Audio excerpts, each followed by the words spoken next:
এই খুনি হাসিনা এবং তার দোসরদেরকে দিল্লির এক্সটেনশন সেই গোপালগঞ্জের মধ্যে আশ্রয় দেওয়া হয়েছে।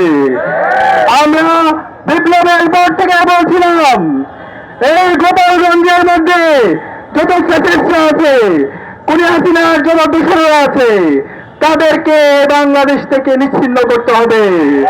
কিন্তু আমরা দেখতে পাচ্ছি এই খুনি হাসিনার দোসররা, এই গোপালীরা আজকে ইন্টারিমের মধ্যে ভর করেছে। আজকে আমরা যখন এই ফ্যাসিস্টদের বিরুদ্ধে কথা বলি, তখন এই ইন্টারিমের কিছু কালচারাল ফ্যাসিস্টরা তারা এই খুনি হাসিনাকে পুনর্বহাল করতে চায়। তাদের প্রতি তাদের দরদ তৈরি হয়, তারা আমাদের সুশৃঙ্খল আন্দোলনকে মত বলে। আমি হুঁশিয়ার করতে চাই, এই বাংলাদেশে, স্বাধীন বাংলাদেশে খুনি হাসিনা এবং তার দোসরদের কোনো জায়গা হবে না। জুলাইয়ের বাংলাদেশে খুনি হাসিনা এবং তার দোসরদের কোনো জায়গা হবে না। আবু সাইদের এই বাংলায়, ওয়াসিমের এই বাংলায়, শান্তের এই বাংলায়, আলী রায়হানের এই বাংলায় খুনি হাসিনা এবং তার দোসরদের কোনো জায়গা হবে না।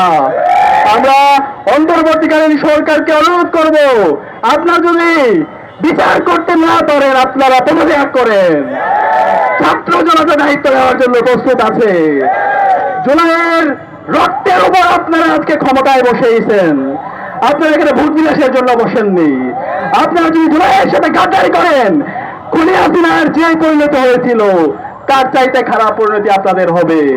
আমি অনুরোধ করব অন্তর্বর্তীকালীন সরকারকে, শহীদদের আকাঙ্ক্ষার আলোকে জুলাইয়ের স্পিরিটকে ধারণ করে নতুন বাংলাদেশের জন্য সবাই ঐক্যবদ্ধভাবে কাজ করুন।